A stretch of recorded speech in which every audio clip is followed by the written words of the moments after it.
सिंचन करत करो।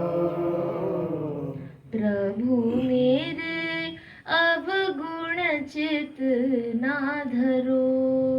प्रभु मेरे अवगुण चित ना धरो। एक नदिया एक नाल कहावत, एक नदिया एक नाल कहावत। मैलो ही नीर बहे, मैलो ही नीर बहे। मैलो ही नीर बहे। मैलो ही नीर बहे। जब मिल के दो एक बरन भये, जब मिलके दो एक बरन भये। सुर सरि नाम परो। सुर सरि नाम परो। प्रभु मेरे अवगुण चित ना धरो। प्रभु मेरे अवगुण चित ना धरो। एक जीव एक ईश कहावत, एक जीव एक ईश कहावत। माया का सब झगड़ा, माया का सब झगड़ा। माया का सब झगड़ा। माया का सब झगड़ा। अब की वेर मोहे पार उतारो। अब कबे मोहे पार उतारो। नहीं यश जात तरो। नहीं अस जात करो। प्रभु मेरे अवगुण चित ना धरो। प्रभु मेरे अवगुण चित ना धरो। प्रभु मेरे अवगुण चित ना धरो। प्रभु मेरे अवगुण चित ना धरो। समदर्शी प्रभु नाम तिहारो। समदर्शी प्रभु नाम तिहारो।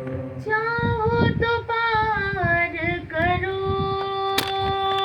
चाहो तो पार करो।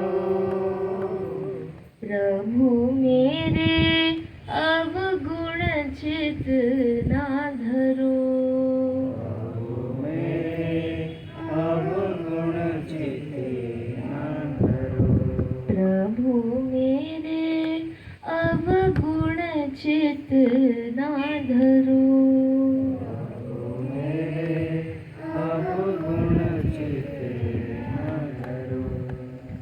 श्रोताओं के रूप में उपस्थित सभी दिव्य आत्माओं को मेरा प्रणाम।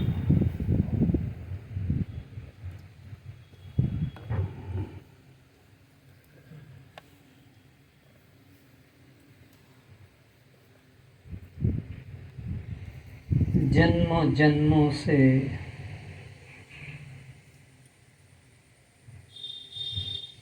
इस अनात्म विकारी देह को मैं और इसके झूठे संबंधियों के प्रति मेरा, ये मैं और मेरा भाव 84 लाख योनियों में भटकाता चला आ रहा है।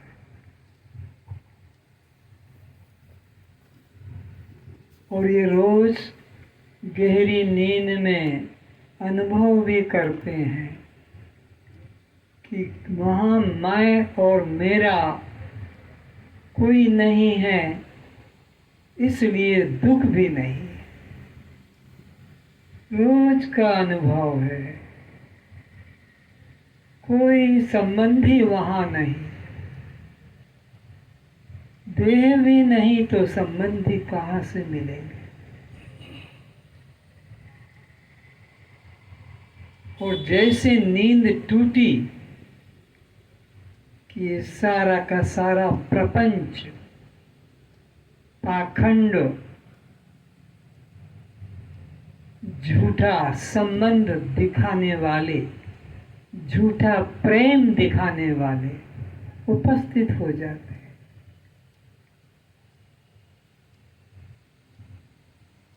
तो जब तक इन झूठे संबंधियों के प्रति मैं और मेरा भाव होगा,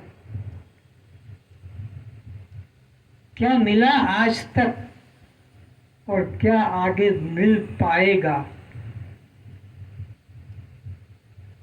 इसलिए उपनिषद का ऋषि कहता है, उठ जाग मुसाफिर, कब तक भटकता रहेगा, कब तक इन संसार वालों के लात जूते डंडे गालियां खाता रहे। उठ जाग मुसाफिर भौर भई, ये जागने का अवकाश मिला है और किसी जन्म में यह जागने का अवकाश नहीं मिला था। और सब योनियां तो केवल भोग भोगने के लिए ही, इस जीवन में भोग के साथ आप परमात्मा का योग भी कर सकते हैं चाहे तो, अन्यथा भटकते आए और भटकते ही रहे। इसीलिए कहा, बड़े भाग्य मानुष तन पावा। क्यों? साधन धाम मोक्ष कर द्वारा, पाई न जेहि परलोक सवारा। सो परत्र दुख पावहि, सिर धुनि धुनि पछताए, कालहि कर्महि ईश्वरहि, मिथ्या दोष लगाए। कभी भाग्य पर दोषारोपण करता है तो कभी संबंधियों पर दोषारोपण कर, उनकी वजह से ऐसा हुआ, उन्होंने ऐसा कर दिया, वो ऐसा न करते तो ऐसा मुझे ना होता। कोई किसी को न सुख देता है न दुख देता है, अपने अपने किए कर्मों का ही फल भोगना सबको पड़ता है। दूसरे के ऊपर दोषारोपण करना भी ये बहुत बड़ी भूल है। पोस्टमैन पर तुम दोषारोपण करते हो, ये तुम्हारी भूल है। वो तुम्हारी खुशी की भी खबर देता है और वो तुम्हारे दुख की भी खबर देता है, पर पोस्टमैन निर्दोष है। ऐसे ही जिसके माध्यम से खुशी की खबर मिलती है या जिसके माध्यम से दुख की खबर मिलती है, ये संबंधी भी पोस्टमैन की तरह है। तो बाहर के पोस्टमैन पर हम दोषारोपण नहीं करते हैं कि हमारे संबंधियों ने ही खबर भेजी है, पोस्टमैन का क्या दोष है। तो ऐसे ही हमारे प्रारब्ध ने ये सब दुख सुख भेजे हैं। ये जो सामने खड़ा है पोस्टमैन है, ये क्या हमें दुख सुख देता है? नहीं, हमारा जो जमा है वह का वही तो हम अपने बैंक के खाते से निकालते हैं। तो अष्टावक्र जी पिछले कई दिनों से हमें यही समझा रहे हैं कि हे आत्मन, तू देह नहीं, देह तेरा नहीं। और जब तू देह नहीं तो देह के संबंधी तेरे कैसे हो सकेंगे? पहले तो देह को मैं करके तुम जानो, तभी तो देह के संबंधियों को मेरा करके बता सकोगे। जब देह ही मेरा नहीं सिद्ध होता है तो देह के संबंधी मेरे कैसे हो सकेंगे। इसी ना समझी में जीवन बर्बाद कर रहे हैं। कितने जीवन बर्बाद कर दिए केवल इसी मैं और मेरे की ना समझी। अष्टावक्र जी कहते हैं कि तू जन्मा नहीं है, तू शरीर नहीं है और तेरा कोई संबंध भी नहीं है। उठ जाग मुसाफिर, ये घर मत बना इसे, ये घर बनाने योग्य जगह नहीं है। तेरा घर तो बना बनाया है परमात्मा के घर में। अष्टावक्र जी के वचन सुने। विरक्तो विषय द्वेष्टा रागी विषय लोलुपः ग्रह मोक्ष विहीनस्तु न विरक्तो न रागवान। जो मुमुक्षु धन, पुत्र, स्त्री, पति आदि के प्रति दोष दृष्टि से उन्हें त्याग देता है, दूसरे रागी व्यक्ति है जो विषयों की कामना करने वाले लोलुप चित्त वाले हैं। इन दोनों रागी एवं विरागी से विलक्षण ज्ञानी हैं। वे न ग्रहण करने का और न त्याग करने का आग्रह करते हैं। ज्ञानी व्यक्ति यथा प्राप्त में संतुष्ट रहता है और किसी प्रकार की कामना वासना चिंता नहीं करता है। संसारी लोग अनुकूल में राग करते हैं, प्रतिकूल में द्वेष करते हैं। प्रतिकूल को हटाना चाहते हैं, अनुकूल को बनाए रखना चाहते हैं। लेकिन ये तुम्हारे हाथ की बात नहीं कि अनुकूल को तुम सदा के लिए रोक सको और प्रतिकूल को तुम हटा सको। ये तो साथ साथ चलते रहते हैं, दिन रात की तरह। रात के बाद दिन, दिन के बाद रात, दुख के बाद सुख, सुख के बाद दुख। ये तो अपना अपना स्थान निश्चित करके बैठे हैं। बल्कि साक्षी भाव में रह मन एवं इंद्रिय द्वारा विषय ग्रहण का व्यवहार देखते रहते हैं। उन्हें जीवन मुक्त कहा जाता है। फिर से बल्कि साक्षी भाव में रह मन एवं इंद्रिय द्वारा विषय ग्रहण का व्यवहार देखते रहते हैं। किसके द्वारा ये विषय ग्रहण होते हैं? इंद्रिय और मन के द्वारा। इनके द्वारा होते हुए देखते रहते हैं। कौन लोग? ज्ञानी लोग। लेकिन मैं करता हूँ, मेरे द्वारा हो रहा है, ये अभिमान कभी नहीं करते हैं। बस देखते हैं कि मेरा नौकर बर्तन मांज रहा है, मेरा नौकर कपड़े धो रहा है, मेरा नौकर गाड़ी चला रहा है, मेरा नौकर अकाउंट का काम कर रहा है। मैं बर्तन मांज रहा हूँ, मैं कपड़े धो रहा हूँ, मैं भोजन बना रहा हूँ कि मैं गाड़ी चला रहा हूँ, ऐसा मालिक अभिमान नहीं करता है।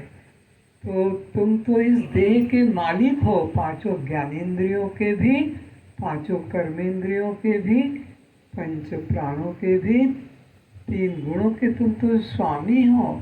स्वामी होकर अपने को दास क्यों मानते हो कि ये मेरा काम है, ये मैंने किया, ये मैं करूँगा। ये बीच में अपने को कर्ता मत बनाओ। करने वाला कोई और है, तुम तो साक्षी दृष्टा बने रहो। संसार में मुख्य दो प्रकार के लोग दिखाई पड़ते हैं। एक जो विषयों को दुख एवं बंधन रूप जान घर छोड़ जंगल चले गए हैं, बाबा बन गए हैं, कोपिन कमंडल दंड धारण कर विचरण कर रहे हैं, खुले बदन सर्दी गर्मी वर्षा में भी खुले मैदान में जीवन व्यतीत कर रहे हैं। उन्हें वैरागी कहते हैं। दूसरे वे लोग हैं जो अधिकांश विषय भोगों को सुख रूप समझ विषयासक्ति में लोलुप हुए हैं, उन्हें रागी कहते हैं। दोनों के मन में विषय का महत्व है। एक विषय से दूसरे दूर भाग रहा है, एक विषय की तरफ दौड़ रहा है। एक धन स्त्री से दूर भाग रहा है, एक धन स्त्री की तरफ दौड़ रहा है। दोनों का दृष्टि केंद्र धन व स्त्री है। इस प्रकार प्रकट अप्रकट रूप से दोनों में विषय महत्वपूर्ण बना है। अष्टावक्र जी कहते हैं कि जिसके मन में विषय की सत्यता है वह उसे पकड़ने व छोड़ने की चेष्टा करता है, किंतु जिसके मन में विषय संसार ही नहीं है वह ग्रहण त्याग की इच्छा नहीं करता है, वह सहज जीवन जीता है। वह वीतरागी है, वह जीवन मुक्त है। यह भ्रम है कि राग द्वेष नष्ट होने पर ज्ञान होगा, ऐसा नहीं है। विषय ही नहीं तो राग द्वेष किसका। हेयोपादेयता तावत् संसार विट्टपाङ्कुरः स्पृहा जीवति यावद्वै निर्विचारदशास्पदम्। जब तक मन में तृष्णा है तब तक स्वरूप का अज्ञान है, वहां तक अनात्म वस्तु का तादात्म्य बना रहता है। मन में संसार के प्रति जब तक सत्य एवं सुख बुद्धि रहेगी तब तक आपको विषय ग्रहण करने का भाव बना रहेगा कि ये मुझे मिल जाए, ये मुझे मिल जाए, ये मेरा हो जाए, इसको मैं अपने कंट्रोल में वश में कर लूँ, ऐसा भाव बना रहेगा। जिसके मन में एक परमात्मा बुद्धि, एक आत्म बुद्धि सर्वत्र छा गई है, अब उसके मन में कोई प्रकार की वासना कामना लेने की नहीं रहती है।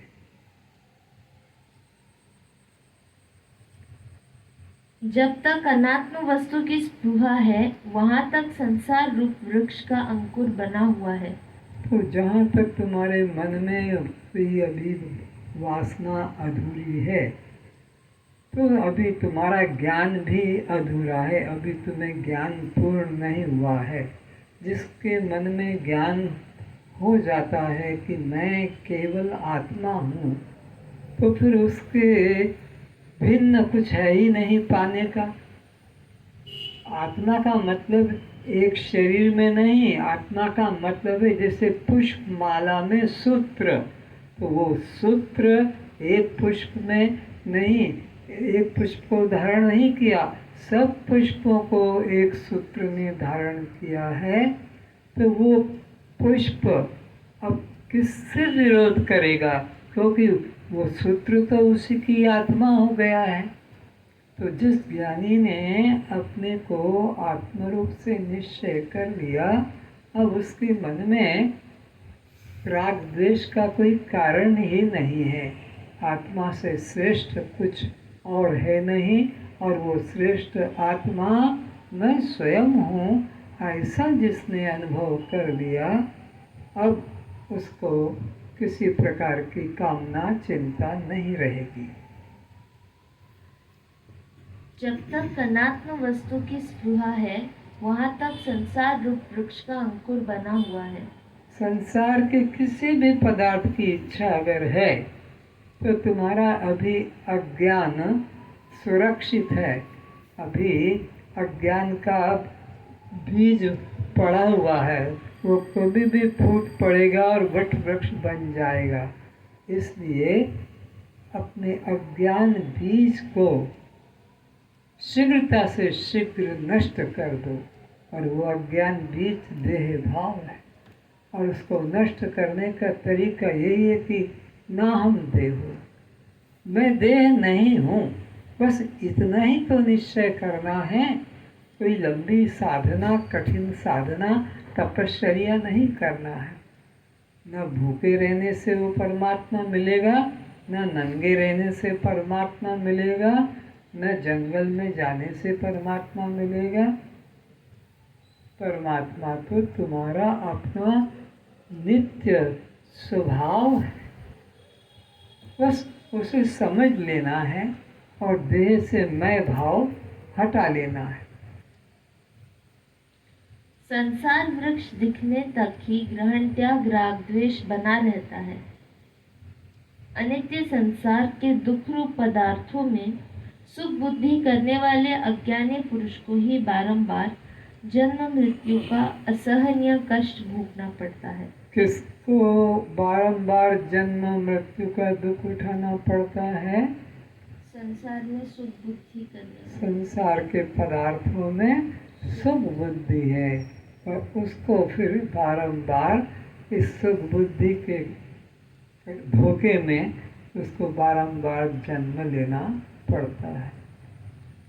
इस जन्म मृत्यु की यात्रा में जीव को सांसारिक पदार्थों को सुख रूप जान उनके प्राप्ति की वासना ही मुख्य कारण है। इस जन्म मृत्यु की यात्रा में जीव को सांसारिक पदार्थों को सुख रूप जान उनके प्राप्ति की वासना ही मुख्य कारण है। इसको अविवेक या अज्ञान कहते हैं। विवेकी पुरुष को आत्मा अनात्मा का विवेक होने से वह अनित्य दुख रूप पदार्थों को जीवन निर्वाह के अतिरिक्त अधिक कामना वासना नहीं करता है। ज्ञानी जितना जीवन निर्वाह के लिए आवश्यक है उतना ही ग्रहण करता है, अतिरिक्त का त्याग कर देता है, तो उसे कभी अशांति या दुख नहीं होता है। दुख अशांति उन्हें होती है जो संग्रह वृत्ति रखते हैं कि मुझे और मिल जाए तो मैं सुखी हो जाऊंगा। लेकिन अनित्य पदार्थ जीवन निर्वाह के लिए है, ये सुख देने वाले नहीं हैं। पानी है ये प्यास मिटाने वाला है, भोजन है वो भूख मिटाने वाला है, लेकिन तुम सोचते हो कि ज़्यादा से ज़्यादा मैं धन संग्रह कर लूँ, भोग सामग्री इकट्ठी कर लूँ, तो कितना खाओगे, कितना पहनोगे, कितना ओढ़ोगे, कितना तुम रखोगे अपने पास में। अज्ञानी व्यक्ति इसी भ्रम में कि मैं ज़्यादा से ज़्यादा सुखी हो जाऊंगा माला माल हो जाने से, उसका यह धोखा है। वो कभी भी अनित्य पदार्थों को पाकर आज तक कोई सुख शांति को प्राप्त नहीं हुआ। उसकी अनुभूति करता है, अर्थात उस परमात्मा को सब शरीरों में आत्म रूप से अनुभव करता है। जब तक आत्मविचार रहित व्यक्ति होता है तभी तक उसके मन में संसार के प्रति स्पृहा रहती है। संपूर्ण यज्ञों का भोक्ता और स्वामी भी मैं ही हूँ, परंतु वे मुझको अपने आत्मा रूप से नहीं जानते हैं। इससे वे बारंबार इस मृत्यु रूप संसार में गिरते हैं। अज्ञानी लोग अपने अपने विषयों की पूर्ति के लिए, कामना की पूर्ति के लिए अपने कल्पित देवताओं की उपासना करते हैं, जबकि उन देवताओं की कोई सत्यता नहीं है। लेकिन अज्ञानी लोग उन्हें सत्य मानते हैं और मुझ सत्य आत्मा का वह तिरस्कार करते हैं, इसीलिए बार बार गिरते हैं, जन्मते हैं, मरते हैं। अज्ञानी लोग उन देवी देवताओं की उपासना करके और उन देवी देवताओं से प्रार्थना करते हैं, हमारा ये काम कर दो, हमारा ये काम कर दो। उन देवी देवताओं के कोई सामर्थ्य नहीं है फल देने की। मैं ही उन देवी देवताओं के माध्यम से फल देता हूँ, क्योंकि वे देवी देवता मेरे पास आते हैं, हमारे भगत हैं, उनको ये फल चाहिए, तो कहते तुम्हारी जितनी शक्ति है उनको दे दो, मैं तो समुद्र हूँ, तुम्हारे पास जितना बड़ा बर्तन है ले जाओ भर के और अपने भक्तों को दे दो। तो वो नाशवान देवता नाशवान फल को प्राप्त करके और बार बार दुख को भोगते हैं। पर वे अज्ञानी लोग मेरी उपासना नहीं करते। मंद बुद्धि के कम अकल के लोग